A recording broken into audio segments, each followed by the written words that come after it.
fundamentalmente, professor, eu percebi que existe uma inconstitucionalidade na Lei 135/2010, a lei da ficha limpa. Então, é algo legítimo questionar a constitucionalidade dessa legislação, dessa parte da lei, sobretudo, e vai caber ao Supremo definir, né, se é ou não inconstitucional, se fere ou não constitucional, né? Enfim, é colocar a causa e esperar a que definição o Supremo vai dar, né? Porque cabe a ele, pela regra do jogo, dizer se fere ou não fere a Constituição.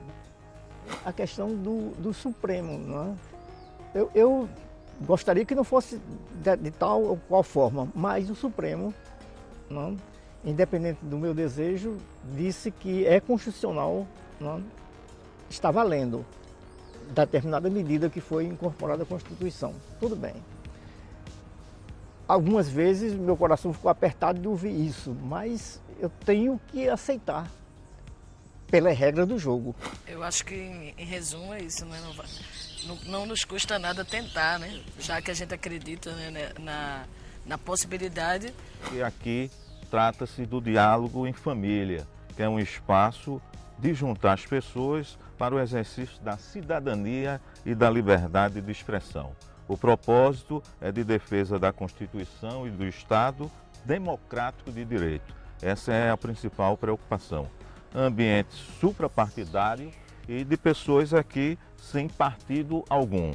Se você é uma pessoa preocupada em assuntos de interesse nacional, junte-se a nós nessa discussão que está começando.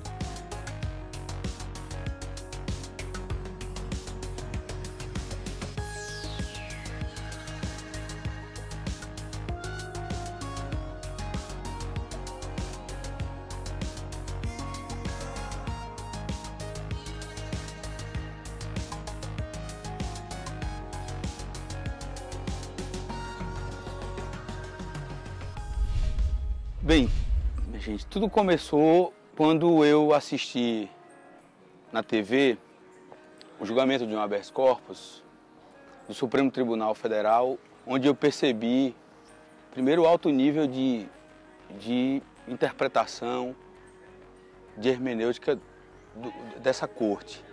Percebi que havia ali uma divergência absolutamente interpretativa dentro da legalidade que se pedia a discussão em torno da matéria. E fiquei inicialmente preocupado ou confuso, por assim dizer, com a posição da ministra Rosa Weber, porque ela falava de uma posição pessoal e votou a partir de um princípio que era o princípio da colegialidade. E eu fiquei, como muita gente, sem entender como é que você tem uma opinião para julgar um assunto e você elege um princípio para fazer aquilo. E fui pesquisar sobre o assunto e entendi que o princípio da colegialidade ajuda a dar segurança jurídica, porque muitas cabeças pensam melhor do que uma cabeça só. Por mais que ela tivesse a opinião dela, aquela corte havia votado a matéria, né, em um outro momento. E em respeito a essa votação, a essa posição, ela se posicionou absolutamente coerente com o que pede uma matéria dessa natureza. E nessas minhas pesquisas eu pude perceber que a colegialidade está no mundo jurídico em tudo. Então, a gente tem dentro do ordenamento jurídico a lei mãe, que é a Constituição Federal de 88, e nela foi elaborado aquele conteúdo e votado por um Congresso Constituinte. Esse Congresso Constituinte estabeleceu regras para que a gente pudesse conviver em sociedade.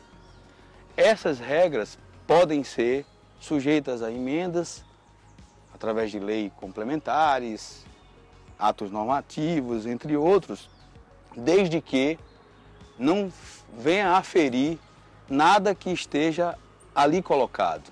Portanto, o que foi pensado pelo legislador constituinte só pode ser alterado por uma nova Assembleia Constituinte. Aí é que existe, dentro da segurança jurídica, a possibilidade de entrar com ações diretas de inconstitucionalidade. E eu cheguei a pesquisar durante alguns dias aqui na Faculdade de Direito do Recife, na biblioteca da Universidade Católica, e achei por bem que essa pesquisa precisava ter um aprofundamento maior. Inicialmente pensei em fazer essa pesquisa buscando referências de ordenamentos jurídicos de países como os Estados Unidos, que tem uma relação grande com a gente. Não foi possível. Fui a Portugal, acho que todos sabem, a Constituição portuguesa foi quase que integralmente, né, copiada pela nossa em 88, e lá pude descobrir que a minha tese era uma tese válida, através de vários contatos que eu estabeleci na Faculdade de Direito de Lisboa, mas fundamentalmente, professor, eu percebi que existe uma inconstitucionalidade na Lei 135/2010, a Lei da Ficha Limpa. Por quê? Porque nós estamos, neste momento, discutindo a legitimidade da lei com o olhar sobre o direito penal. E sobre esse aspecto, a que pese as divergências, o rito que está sendo adotado e as decisões que estão sendo tomadas com base na lei vigente. Então, o que pesa e o que conta nessa discussão é a questão penal. Eu não estou aqui fazendo esse olhar sobre o direito penal, porque eu acho que o que é mais importante a gente discutir aqui é exatamente a validade da lei do ponto de vista da Constituição. Se ela tem algo que fere a Constituição, é o que a gente precisa se ater aqui, sem ter essa posição tendenciosa. E ela fere a Constituição porque, nos seus princípios fundamentais, o Brasil se coloca como um país confessamente plural politicamente. O pluralismo político é um direito fundamental expresso na Constituição e um desejo, portanto, do legislador originário. O exercício do pluralismo político só é possível ser feito através do partido político, através exatamente da organização da pessoa em um partido político. Porque não é possível exercer, do ponto de vista eleitoral, do ponto de vista político, este princípio, senão através da organização político-partidária. O próprio Supremo Tribunal reconhece que não há possibilidade de você disputar uma eleição e, portanto, participar do processo político sem que haja uma filiação partidária. Então, o candidato, o eleitor e o partido são indesassociáveis na aplicação deste princípio. E o partido político é uma entidade privada de poderes constitucionais, assim desejou também o legislador na Constituição de 88. Sendo assim, penso que nós temos uma solução e um problema. O que você pensa sobre isso? Como é que você vê essa questão, professor Sérgio Paulo? Boa tarde a todos os companheiros aqui desse debate. Eu agradeço a Alcides pelo convite, né, de participar desse diálogo, dessa conversa aqui em família. Bom, veja só, nós temos aqui pessoas participando desse debate das mais diversas áreas. Cada um, obviamente, tem uma perspectiva diferente, um ponto de vista, um olhar diferente. Até mesmo do ponto de vista estritamente jurídico, existem diversos pontos de vista de se examinar essa questão. Eu tenho particularmente a seguinte visão, que não é necessariamente a melhor ou a visão. Em primeiro lugar, é algo que a própria Constituição Federal permite amplamente que toda e qualquer legislação, lei, seja complementar, ordinária, qualquer ato, possa ser contestado via ação direta de inconstitucionalidade no Supremo Tribunal Federal. Quer dizer, o direito de pedir, o direito de petição, ele é ilimitado. Você pode pedir o que bem entender, né? A Constituição Federal, ela própria garante o princípio da inafastabilidade da jurisdição, que o próprio judiciário não pode se negar a apreciar um pedido que seja, por mais infundado que ele seja. Você tem o direito de peticionar. Então eu vejo como algo extremamente normal que, no caso dessa sua perspectiva, entender que a chamada lei da ficha limpa, no que se refere a criar limitações, a impor limitações que candidatos que sofram condenação em segunda instância não possam ter a sua candidatura registrada, achar que isso fere algum direito fundamental, isso é extremamente legítimo. E você e qualquer outra pessoa terá todo o direito de peticionar perante o Supremo Tribunal a fim de que essa pretensão seja apreciada. Ponto. Isso aí é um ponto inquestionável. Vivemos essa liberdade, não é de hoje, de poder peticionar, de poder ter o seu pedido apreciado.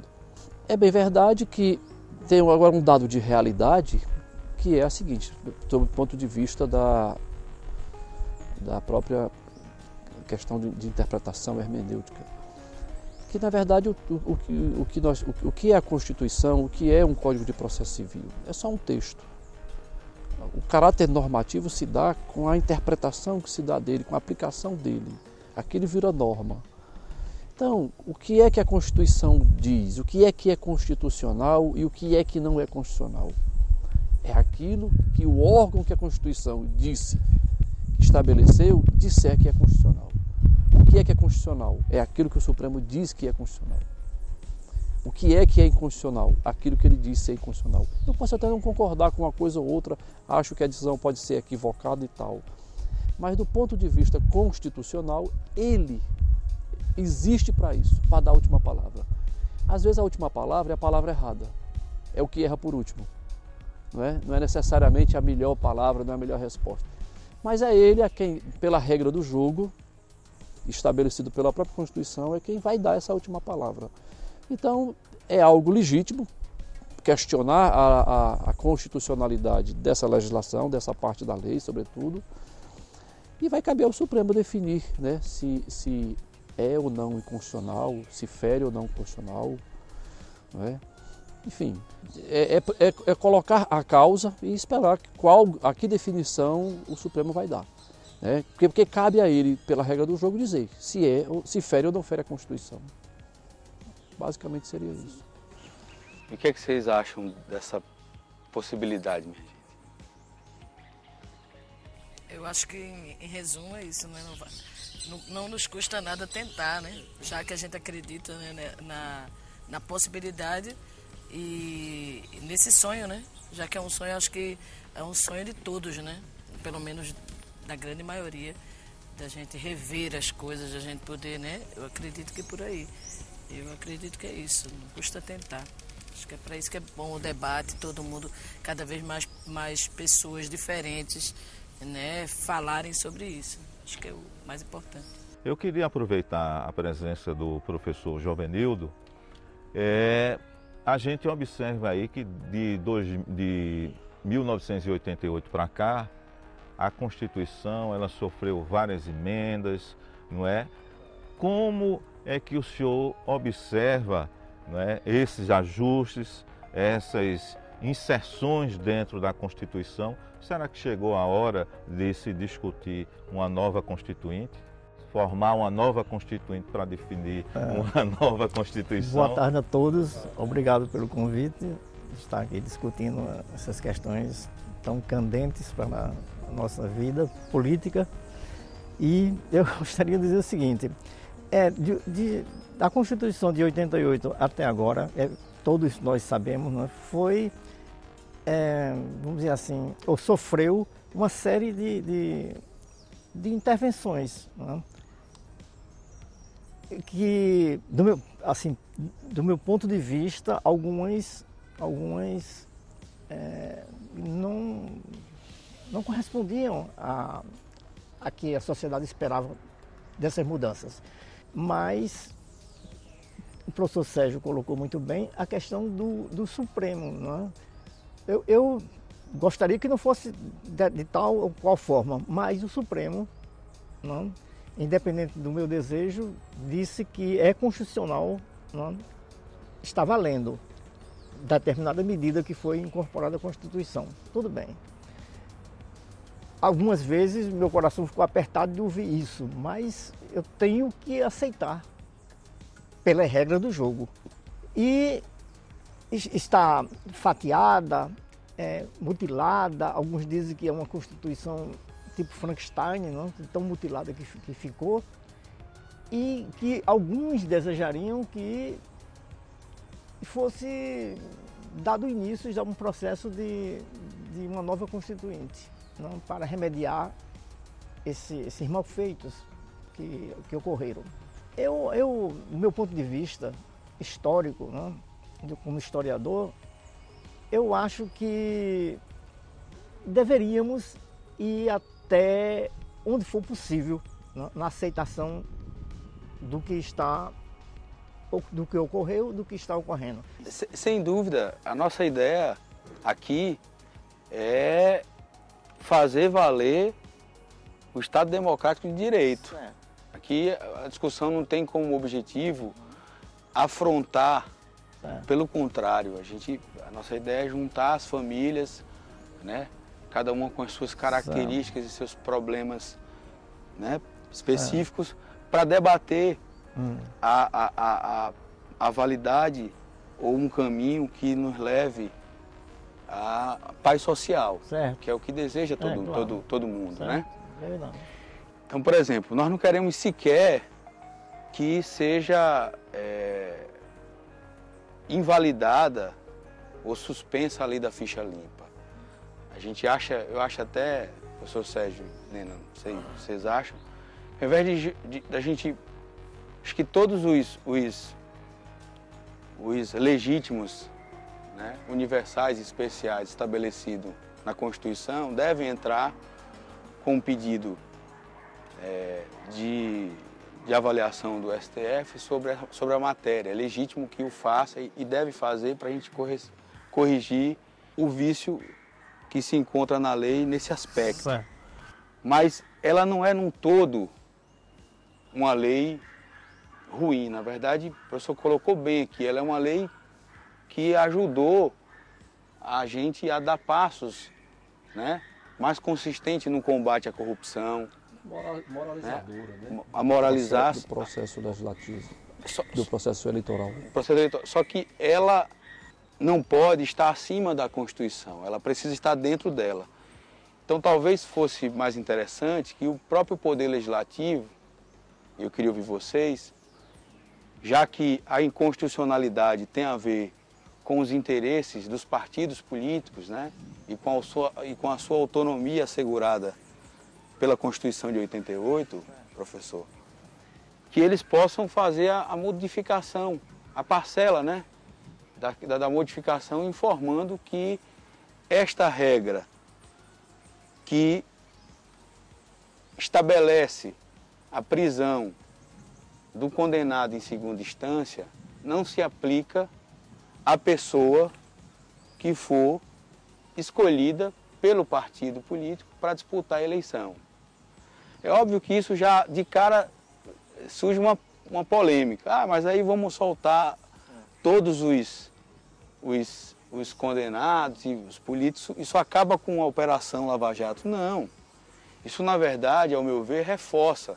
Porque você coloca no centro do debate os partidos políticos, o que eles pensam e quem os representam.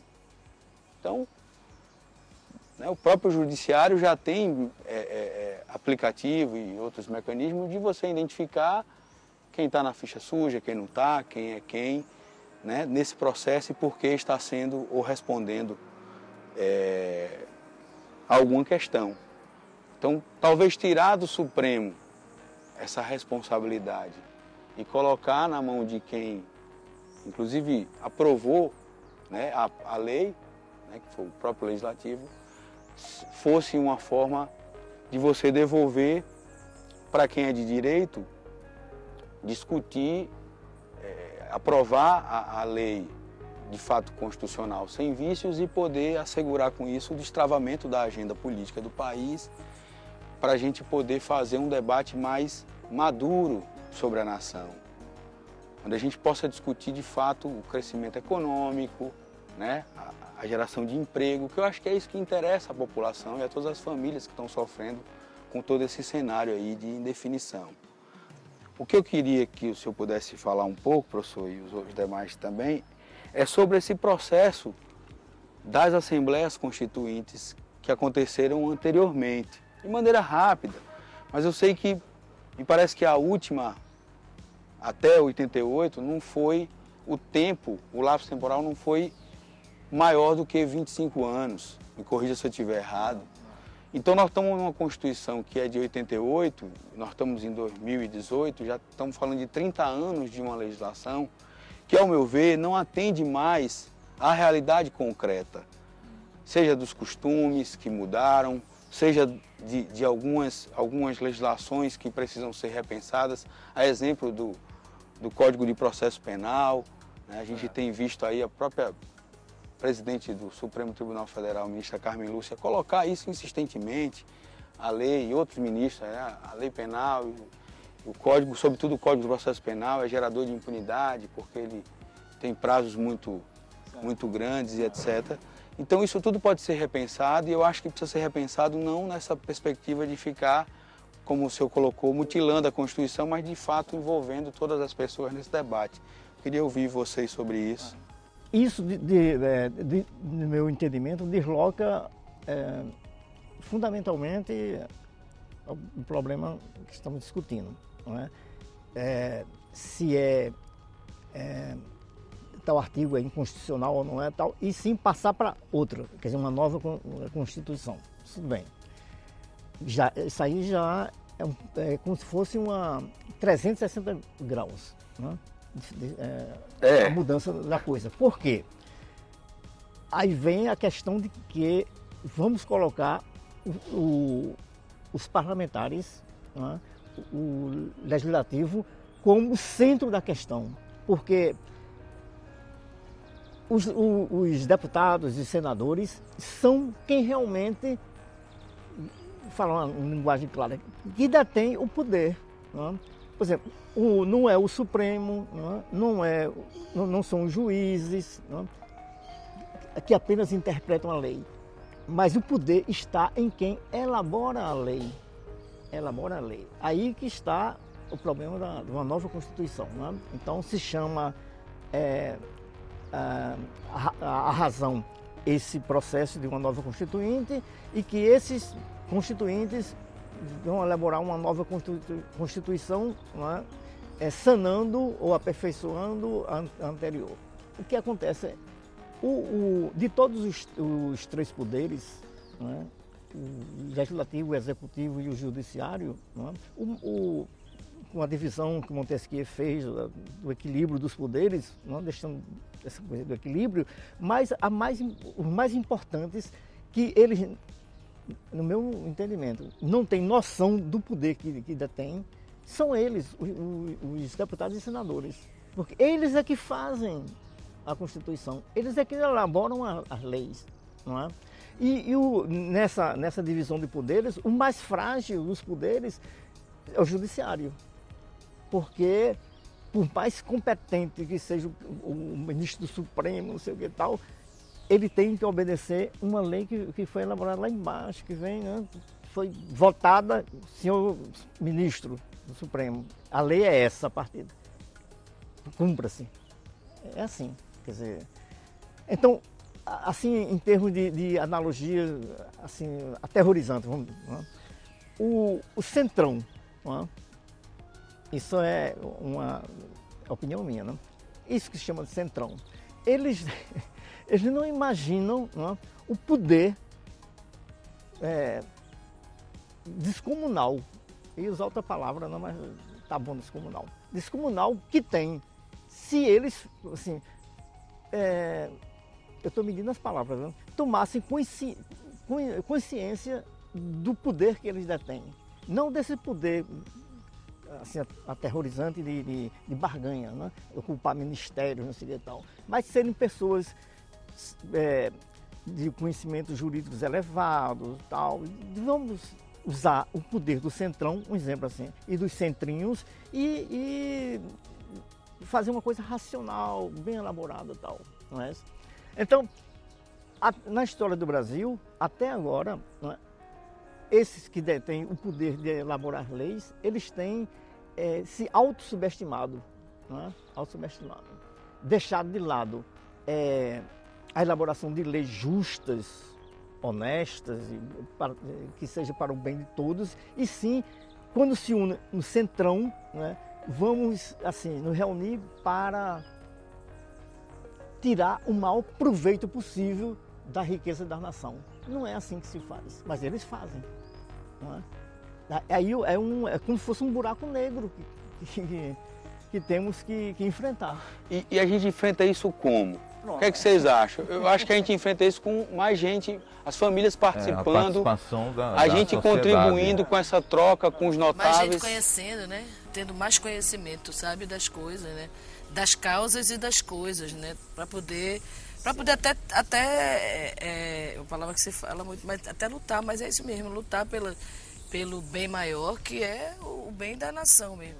Eu acho que um encontro como esse, eu que estou aqui diante dessas feras todas assim, eu fico muito feliz de estar aprendendo mais, porque eu acho que a gente precisa ter mais conhecimento. E os debates, né, tem que acontecer sem intolerância, sem esses separatismos todos, sem ódio, que a galera fica muito preocupada em brigar um com os outros, com as opiniões dos outros, e esquece que o bem maior está acima de tudo isso. Que justamente a gente tem que se unir e conhecer, entender para poder lutar, né? Eu acredito.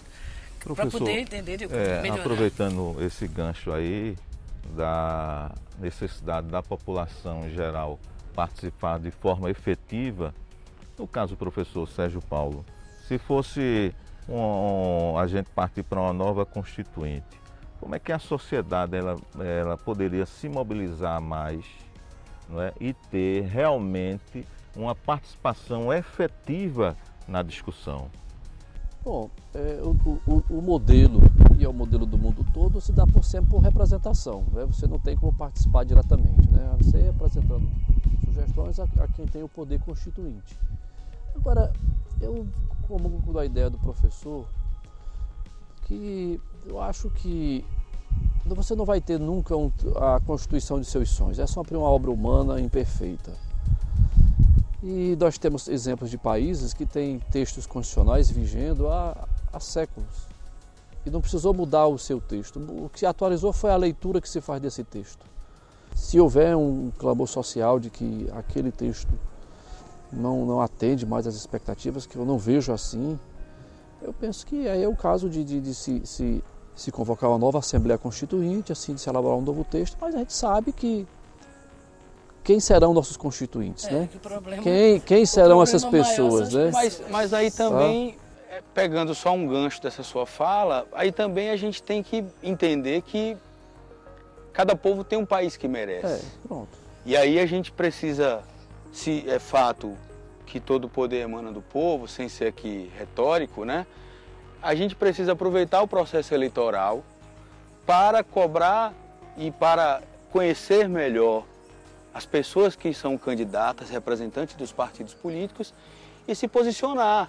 Acho que nessa linha, se a gente começa um movimento aqui, se em outros lugares outras pessoas reúnem como a gente está reunindo aqui, começa a debater essa temática, a gente começa a corrigir, professor, eu acho, que até que o senhor concorda com isso, não só a questão do texto da nova, né, Constituição, mas, sobretudo, poder confrontar ideias de costumes. Porque a gente tem que acabar com determinados costumes. Nós estamos fazendo aqui uma luta grande, Poder Judiciário, a Polícia Federal, o Ministério Público tem se esforçado a partir da lei da ficha limpa, que a gente quer que continue vigente e correta do ponto de vista do que desejou o legislador constituinte, um combate à corrupção.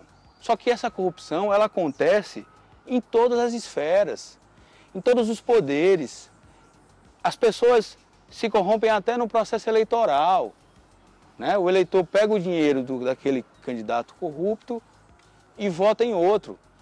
Então a gente tem que passar, eu acho que, a dar um salto civilizacional no sentido de mudar essas referências, né? De ouvir mais, de discutir mais, de pesquisar mais sobre quem são as pessoas.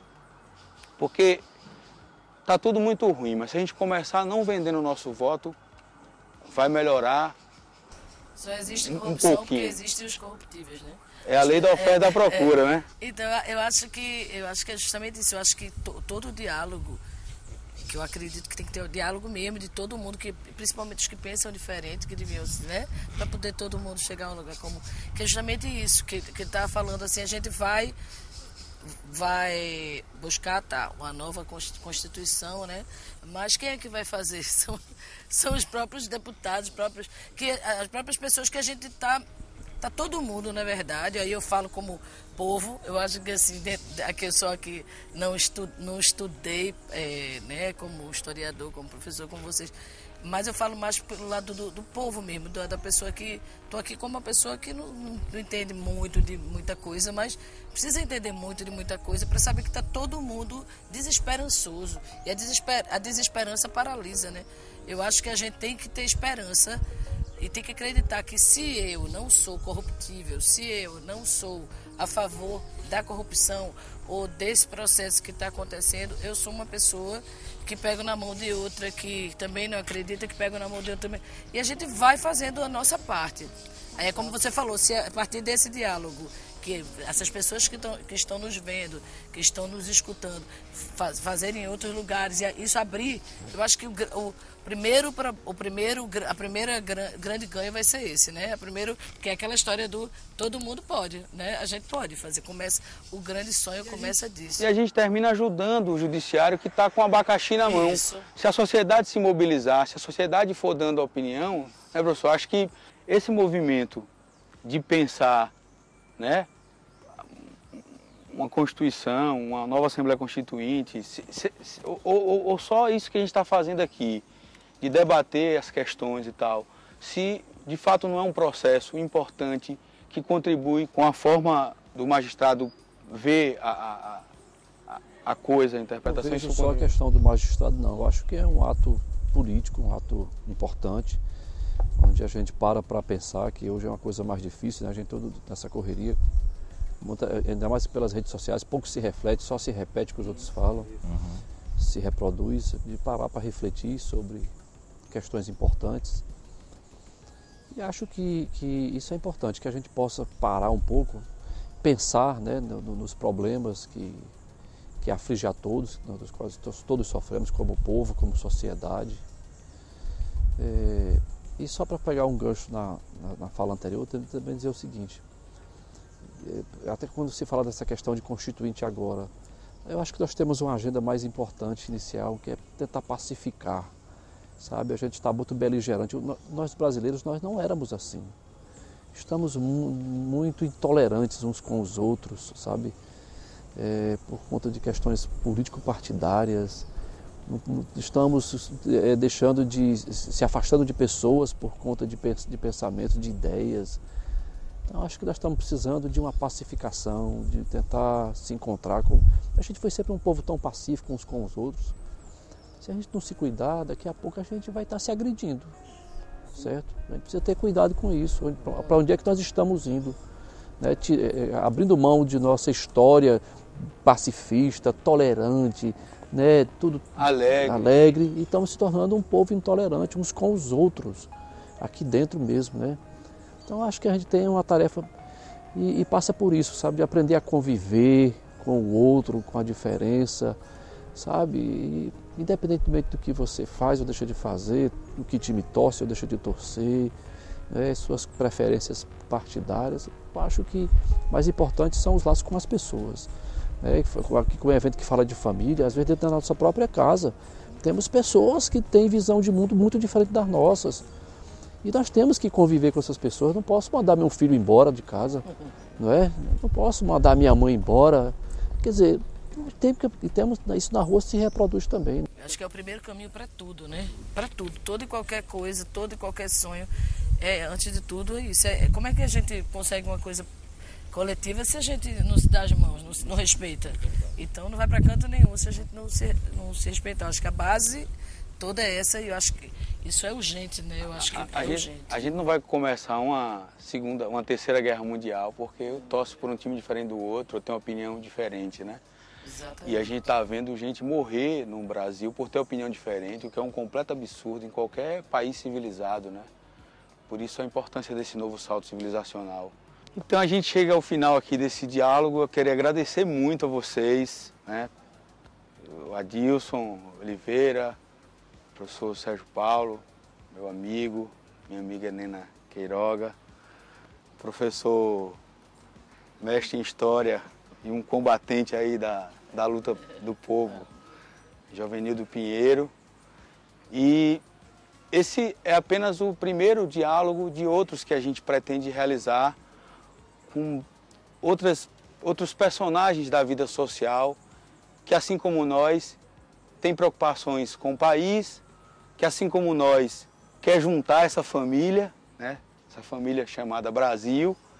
E aí eu queria muito ter aqui, num próximo diálogo, o Dom Fernando Saburido, para saber o que pensa, né, a Igreja Católica sobre esse momento da vida nacional, alguém do Ministério Público, né, outros personagens, sobretudo gente do mundo do esporte, atletas que têm o que dizer, outros artistas, porque eu estou convencido de que, embora a gente possa estimular o Poder Judiciário, a gente possa pedir para que o Legislativo entenda esse momento e ajude a pacificar a nação, cabe às pessoas do povo e repousa sobre a gente a possibilidade de fazer a transformação que a gente deseja e quer, porque o país é de todos nós. E aí eu queria que cada um aqui pudesse deixar a sua mensagem, convidar. A nossa ideia é que no próximo dia 11 de agosto, um sábado, a gente se encontre a partir das 10 horas da manhã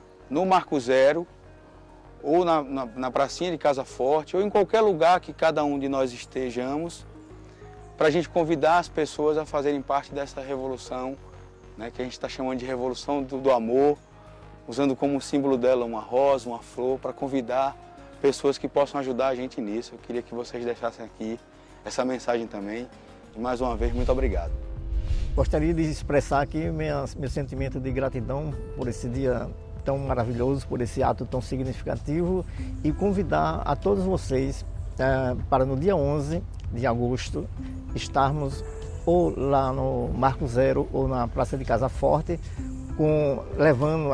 sendo acompanhado por mais uma pessoa, um amigo, um familiar, para ampliar esse círculo de amizade, não? E de compreensão e principalmente de amor que nós estamos querendo expressar aqui com todos nós. E como historiador, eu gostaria de terminar minha mensagem com as últimas palavras, que são as que importam na vida das pessoas. A última palavra de Goethe: luz, mais luz. E também muito significativa, a última palavra de Prometeu, o deus grego: resisto. Isso, exatamente isso que ele quis dizer. Nunca nos renderemos. O ódio entre os homens passará e os ditadores morrerão. Assim disse Charles Chaplin. Bom, eu gostaria apenas de parabenizar pela iniciativa desse encontro e também de convidar a outras pessoas que possam dele participar, mas sobretudo dizer que mais vale preservar uma amizade, um companheiro, do que brigar por conta de ideias. As ideias, elas podem existir, podem ser divergentes, mas nós não podemos entrar nessa onda de intolerância, né? De um não aceitar o outro, de deixar de conviver com o outro. Essa não é a nossa história. O Brasil não era assim, não é assim. Então nós precisamos cortar essa tendência de intolerância e de que a gente possa bem conviver, apesar de nossas diferenças. A produção do Diálogo em Família convida você e com espírito desarmado no próximo dia 11 de agosto para participar de uma reunião, né, desse encontro da família. Todo mundo com espírito desarmado, com a participação das minorias. Esse é um espaço de valorização da cidadania e do estímulo do processo democrático, o avanço do país com essa comunhão. Todos irmanados buscando o melhor da sociedade brasileira. Eu quero agradecer por fazer parte, né, desse embrião aqui, né, desse debate Diálogo em Família e dessa nossa grande família que somos nós todos. E como artista quero convocar os outros artistas a participarem também, né? Em especial quero fazer um convite ao meu irmão, meu parceiro, meu querido Silvério Pessoa, que eu acho que eu queria muito que ele tivesse no debate aqui, que seja convidado para o próximo debate. Mas todos os artistas possam estar juntos com a gente nessa revolução do amor. E para terminar, uma música que eu fiz que fala exatamente nisso, para acabar das separações e a gente se juntar e acreditar, né? A vida é boa sim para quem quer ser feliz, viver em alto astral e nunca se entregar, acreditar no amor e abraçar o irmão, andar com fé que ela nunca falha. Fé, amor, beijo para você. Quero convidar para participar do Diálogo em Família os presidentes de partidos e os pré-candidatos a presidente, para que a gente possa pensar esse país com tolerância, com amor, com paz que a gente deseja. Gostaria de convidar para o nosso próximo encontro todos os meus alunos de História, historiadores e principalmente uma figura especial, se possível o atual presidente da OAB de Pernambuco, que eu admiro muito. Bom, eu quero convidar meus alunos que possam, na medida do possível, participar desse evento, para que possam debater, discutir e, sobretudo, refletir sobre esse momento que o país vive. Eu queria aproveitar a ocasião para convidar aqui para esse debate o atual diretor-presidente da TV Pernambuco, Gustavo Almeida, para falar sobre democratização da informação, sobre TV pública e sobre os veículos, né, que fazem parte dessa esfera da TV pública. Gente, vamos tirar uma foto aqui no Baobá. Essa árvore é muito linda e ela simboliza essa nossa ideia de que todos somos de uma família só, né? É bem resistente. Vamos juntar aqui, né? Junta aí, família.